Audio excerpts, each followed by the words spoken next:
Good morning class fifth. कैसे हैं आप सभी? चलिए बहुत ही बढ़िया। हम लोग हमारा चैप्टर पढ़ रहे हैं चावल की रोटियां। चावल की रोटियां चैप्टर आज हम खत्म करने वाले हैं। उम्मीद है आपने यह चैप्टर पूरा ध्यान से पढ़ा होगा और समझा भी होगा, है ना, क्योंकि मैंने कल भी आपको बोला था कि आप आगे पढ़ करके रखेंगे। तो चलिए शुरू करते हैं पेज नंबर 89 से। मीमी मुझे दो, मैं इन्हें फूलदान में रख आती हूँ, है ना। अब क्या होता है कि वो फूलदान लेकर के आया है तिनसु उसके लिए फूल लेकर के आया है, गेंदे के फूल लेकर के आया है उसको फूलदान में रखने के लिए, है ना। तो मीमी कहती है कि तिनसु ये फूल मुझे दे दो, मैं उसको फूलदान में रखकर आ जाती हूँ। तो कोको उसको मना करता, नहीं नहीं मीमी, नहीं नहीं। मीमी उसको रोक देता है, मीमी को रोक देता है, नहीं नहीं मीमी, नहीं नहीं, इसको फूलदान में मत रखने जाओ। मीमी तुमने तो मुझे डरा ही दिया, क्या बात है? अब मीमी कहती है कि यार कोको तुमने तो मुझे डरा ही दिया, क्या बात है, ऐसे क्या हो गया, तुम इतना तपाक से इतनी जल्दी से मना कर दिए, क्या बात है, कोई समस्या है क्या? तो कोको कहता है कि ये फूल मेरी माँ को पसंद नहीं है, एलर्जी है। वो कहता है कि ये जो गेंदे के फूल है ना, इस फूल से मेरी माँ को बहुत एलर्जी है, ये मत रखो यहाँ पर, ऐसा मत करो तुम लोग, है ना। नहीं तो क्या होगा कि मम्मी को परेशानी आ चली जाएगी, उनको दिक्कत होगी, है ना। जब भी वह फूल देखती हैं तो उनके जिस्म में फुंसियाँ निकल आती है। बोलता कि जब भी माँ जो है वो गेंदे के फूल देखती है ना, तो उनको ये पूरी स्किन में ऐसे फुंसियाँ हो जाती है। तो तिनसु कहता है वो मुझे इस बात का पता नहीं था, खैर मैं इन फूलों को वापस ले जाऊँगा। वो कहता कि यार कोको मुझे मालूम नहीं था कि मम्मी के साथ इस तरह की कोई समस्या है, कोई बात नहीं, मैं इनको वापस लेकर के चला जाता हूँ। कोको चैन की सांस लेता है, कोको इस तरह से चैन की सांस लेता है, आराम से लेता है। वो कहता है कि मुझे अपनी रोटियों को बचाने के लिए कितने झूठ बोलने पड़ेंगे। कोको कहता है कि यार मुझे अपनी रोटियां बचाने के लिए और कितने झूठ बोलने पड़ेंगे अपने दोस्तों से। फिर दरवाजे पर फिर कोई ठोकता है, दरवाजे पर फिर कोई दस्तक देता है, कोई आवाज़ देता है ना, कि कहता है कि मुझे अपने कोको फिर आवाज़, कौन है भाई दरवाजे पे, कौन है? तो उबातून कहता है दरवाजे के बाहर कौन खड़ा है? उबातून। कमरे के बाहर कौन खड़ा है? उबातून, है ना। उबातून कहता है कि मैं हूँ दुकान का मैनेजर उबातून, है ना। वो बाहर खड़ा है तो वो कहता है कि मैं हूँ भाई दरवाजे के बाहर, मैं खड़ा हूँ, उबातून हूँ मैं।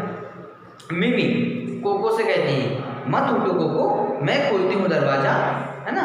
अब वो कोको दरवाज़ा खोलने के लिए जाता है, उठता है ना, जो मेज़ के पास बैठा है, लेकिन मिमी उसको मना कर देती कि कोको तुम क्यों उठ रहे हो, तुम बैठे रहो, मैं जाता ही हूँ, मैं दरवाज़ा खोल करके आती हूँ और उबातून चाचा को अंदर ले आऊँगी, तुम बैठे रहो, है ना, तुम तकलीफ मत करो।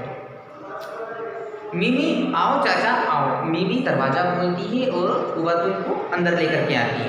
उबातून मेज के पास बैठ जाता है ना। अब जो गोल मेज बनी हुई है उसके पास जाकर के उबातून भी बैठ जाता है। मिमी फिर पूछती है उबातून से चाय लेंगे आप, है ना, क्योंकि उनके पास चाय रखी है। तो वो उबातून से पूछते कि आप चाय लेंगे क्या?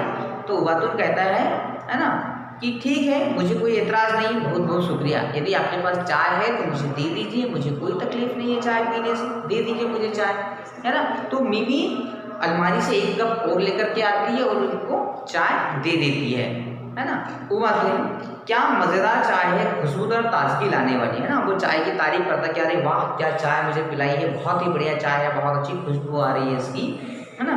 चाचा आपने नाश्ता कर लिया? तिनसु पूछता है उससे, है ना। तिनसु फिर पूछता है कि चाचा आपने नाश्ता कर लिया है ना। आप चलो पेज पलटेंगे, पेज आखिरी है हमारा 90, पेज नंबर 90 पर आते हैं सभी लोग।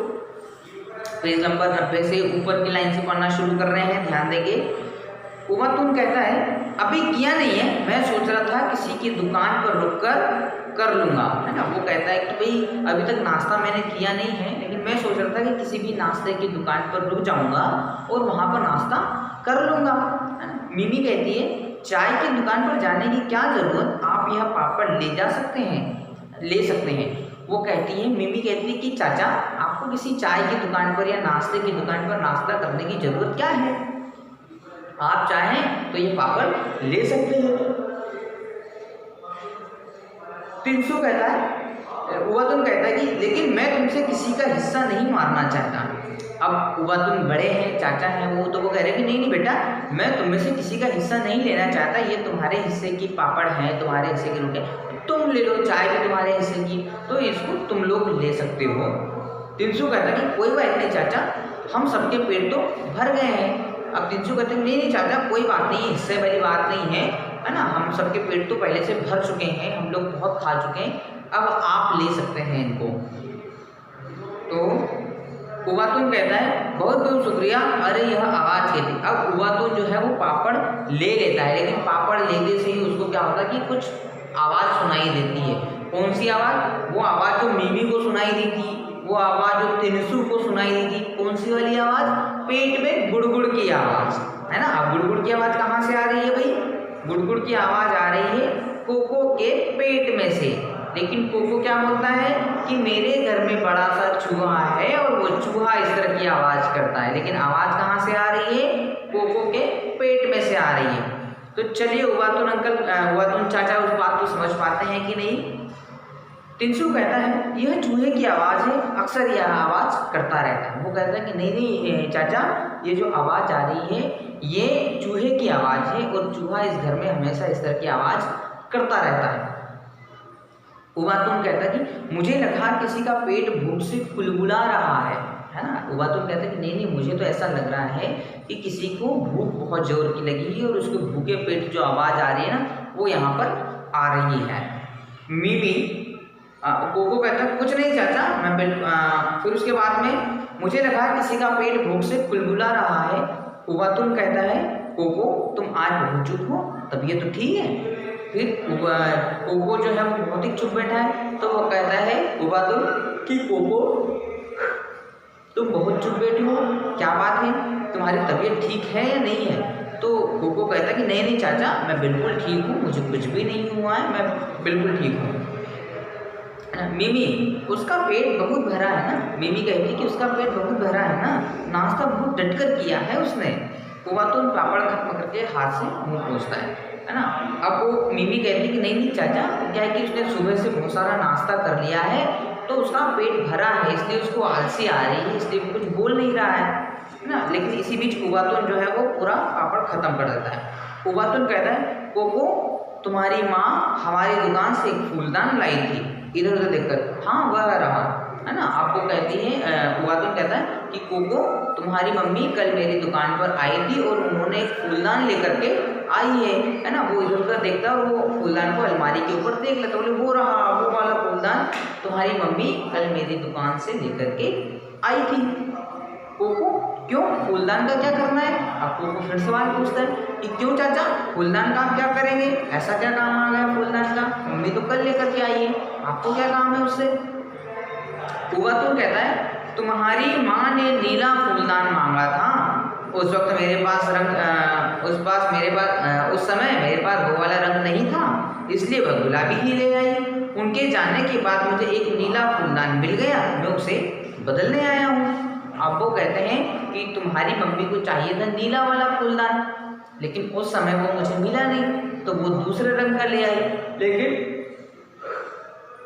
है ना, वो गुलाबी रंग का ले, लेकिन अभी मुझे वो मिल चुका है ना। मैंने तुम्हारी मम्मी जाने के बाद मैंने देखा कि मेरे पास नीले रंग का भी रखा है, तो मैं उसको बदलने के लिए आया हूँ। उबातुन अलमारी के पास जाकर गुलाबी फूलदान उठा लेता है और उसकी जगह नीला फूलदान रख देता है। उबातुन कोको से मुझे यकीन है तुम्हारी माँ नीला फूलदान देखेगी तो बहुत खुश होंगी, अब मैं चलूँगा, शुक्रिया और गुड बाय।